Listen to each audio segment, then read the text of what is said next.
नमस्कार। आज हम 2025 तक भारतीय राजनीति के हालिया दौर को समझने की कोशिश कर रहे हैं। जी। हमारे पास एक स्रोत है, एक दस्तावेज जिसका शीर्षक है भारतीय राजनीति एक सिंहावलोकन 2025 तक। तो मकसद ये है कि इसके जरिए हम भारत की राजनीतिक व्यवस्था की जो बनावट है, जो मुख्य दल हैं और ताज़ा हालात क्या हैं, इस पर बात करें। बिल्कुल, चलिए शुरू करते हैं। तो इस दस्तावेज में भारत की राजनीतिक व्यवस्था के बारे में सबसे बुनियादी बात क्या बताई गई है? मतलब शुरुआत कहाँ से होती है? देखिए, स्रोत के मुताबिक भारत एक संवैधानिक लोकतंत्र है, ये तो हम जानते हैं। हाँ। और इसकी बुनियाद मतलब ढांचा जो है वो संघीय और संसदीय प्रणाली पर टिका है। ये काफी हद तक ब्रिटिश वेस्टमिंस्टर मॉडल जैसा है। अच्छा।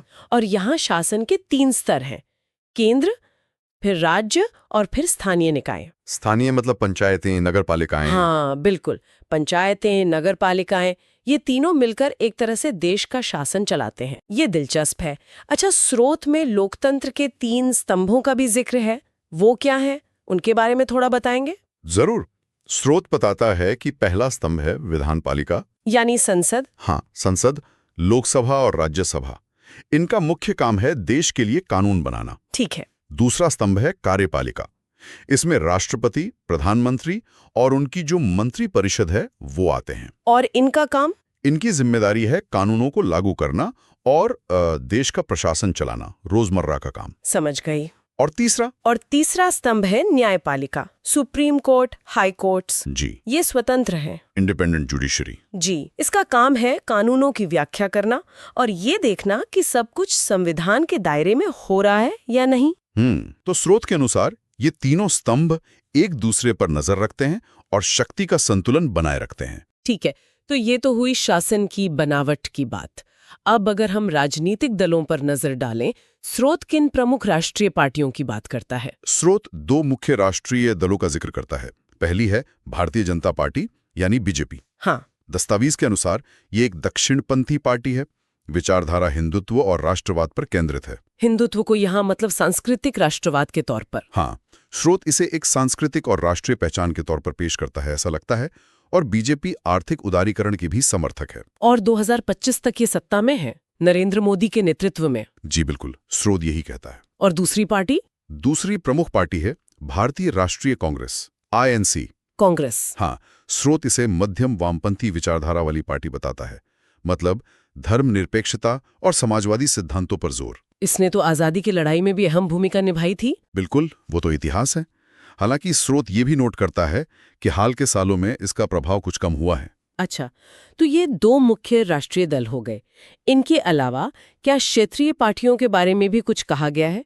उनका क्या महत्व है? हाँ, ये एक बहुत महत्वपूर्ण बिंदु है जिसे स्रोत ने उठाया है। राष्ट्रीय दलों के साथ साथ क्षेत्रीय पार्टियों का भारतीय राजनीति में, खासकर राज्यों के स्तर पर, बहुत ज्यादा दबदबा है। हाँ, ये तो हम देखते ही हैं। बिल्कुल। दस्तावेज में उदाहरण भी हैं, जैसे पश्चिम बंगाल में तृणमूल कांग्रेस, TMC, तमिलनाडु में DMK और AIADMK, उत्तर प्रदेश में समाजवादी पार्टी SP और बहुजन समाज पार्टी BSP, और बिहार में JDU RJD। जी, JDU और RJD। तो ये पार्टियां न सिर्फ राज्यों की राजनीति तय करती हैं, बल्कि कभी-कभी केंद्र में भी, मतलब गठबंधन सरकारों में, इनकी भूमिका अहम हो जाती है। हाँ बिल्कुल। अच्छा, अब जरा हाल की घटनाओं या जो मौजूदा राजनीतिक माहौल है उस पर आते हैं। स्रोत क्या जानकारी देता है इस बारे में? स्रोत 2024 के आम चुनावों का जिक्र करता है। बताता है कि बीजेपी ने लगातार तीसरी बार बहुमत हासिल किया। तीसरी बार? हाँ, और ये भी बताता है कि विपक्ष ने इंडिया नाम का एक गठबंधन बनाया था। हाँ, उसमें तो कई दल थे, कांग्रेस, AIAP, TMC, SP। जी, कई दल शामिल हुए।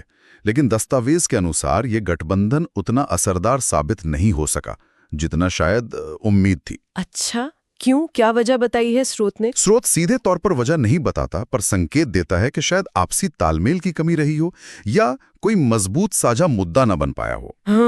हो सकता है। इसके अलावा कई राज्यों में गठबंधन की राजनीति चल रही है, मिलीजुली सरकारें, ये भी एक ट्रेंड है। और साथ ही स्रोत ये भी इशारा करता है कि लोकतंत्र, मानवाधिकार, अभिव्यक्ति की स्वतंत्रता, इन जैसे मुद्दों पर सार्वजनिक बहस काफी तेज हुई है। हाँ, ये मुद्दे आजकल काफी चर्चा में रहते हैं। बिल्कुल। तो इन घटनाओं के साथ क्या स्रोत कुछ चुनौतियों का भी जिक्र करता है जिनका सामना भारतीय लोकतंत्र कर रहा है? हाँ बिल्कुल, स्रोत कुछ गंभीर चुनौतियों को रेखांकित करता है। पहली है राजनीतिक ध्रुवीकरण का बढ़ना। पोलराइजेशन। जी, पोलराइजेशन मतलब समाज और राजनीति का अलग अलग खेमों में पड़ जाना। स्रोत कहता है कि ये सिर्फ दलों के बीच नहीं बल्कि समाज के स्तर पर भी दिख रहा है। ये तो चिंता की बात है। हाँ, दूसरी चुनौती है वोट बैंक की राजनीति। मतलब पार्टियां खास जाति या धर्म के समूहों को लुभाने पर ज्यादा ध्यान देती हैं, नीतियों से ज्यादा।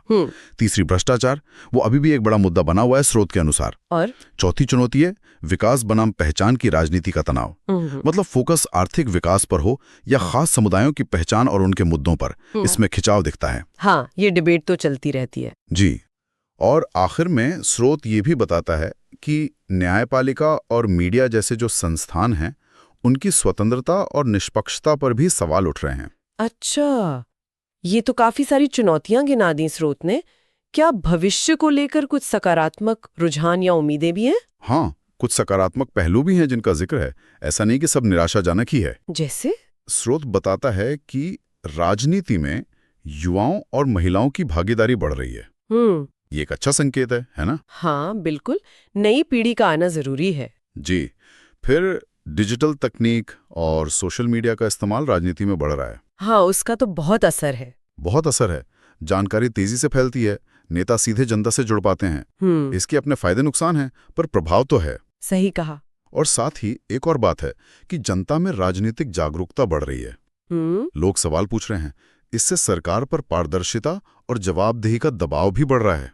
ये अच्छी बात है। हाँ, तो कुल मिलाकर इस दस्तावेज से हमें भारतीय राजनीति की एक कह सकते हैं एक तस्वीर मिलती है। इसकी जो बनावट है, संघीय और संसदीय, राष्ट्रीय और क्षेत्रीय दलों की भूमिकाएं, मौजूदा दौर की गहमा गहमी और चुनौतियां, और भविष्य की कुछ संभावनाएं भी। बिल्कुल, एक अच्छा सिंहावलोकन है, जैसा कि शीर्षक कहता है। हाँ। और ये सब जानने के बाद शायद श्रोताओं के लिए एक सोचने वाली बात ये हो सकती है कि जिस तरह राष्ट्रीय और क्षेत्रीय ताकतों के बीच समीकरण बदल रहे हैं और ये जो लोकतंत्र, पहचान, विकास वाली बहसें चल रही हैं, उसे देखते हुए आने वाले सालों में केंद्र और राज्यों के बीच सत्ता का संतुलन किस दिशा में जा सकता है? मतलब पावर किधर शिफ्ट होगी या कैसे बटेगी? ये वाकई एक दिलचस्प सवाल है। इस पर नजर बनाए रखनी होगी। बिल्कुल, ये एक ऐसा सवाल है जिस पर आगे भी सोचना होगा।